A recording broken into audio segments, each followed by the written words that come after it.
Marhamat qo'shiqlarimiz sizlar uchun bo'ladi. Bitta eshitadigan qo'shiq aytamiz, keyin sho'xlarga o'tamiz. Marhamat, barchangizni keyingi davrada raqslarga chorlab qolamiz. Ustoz san'atkor, O'zbekiston xalq artisti Olmaxon Hayitova ijro etgan, Bobomurod Xondamovlar ijro etgan Jonimda darmon qolmadi qo'shig'ini aytib beramiz. Marhamat.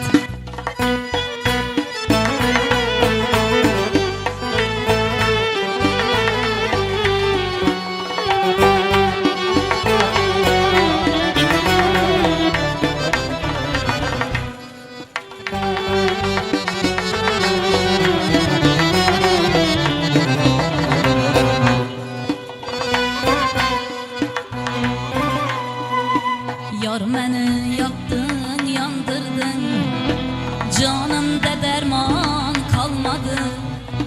Yar məni yaktın, yandırdın, canımda derman kalmadı. Mecnundik sahra çölünde, dilimde ferman kalmadı. Mecnundik sahra çölünde, dilimde ferman kalmadı. Arzu eylep yar didarın, yandırdı hicranın narın. Melin melin yığlanıp sarın, canımda derman kalmadı. Canımda derman kalmadı. Arzu eylep yar didarın, yandırdı hicranın narın. Melin melin yığlanıp sarın, canımda derman kalmadı. Canımda derman kalmadı.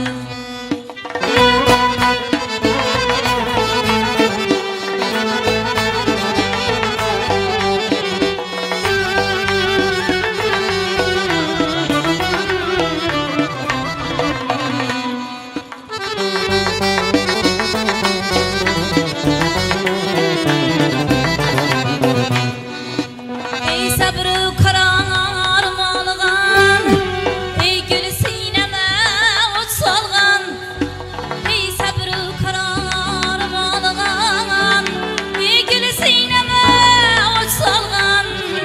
Senin ahuzarın bilen, seni ahuzarın bilen, canımda derman kalmadı. Canımda derman kalmadı.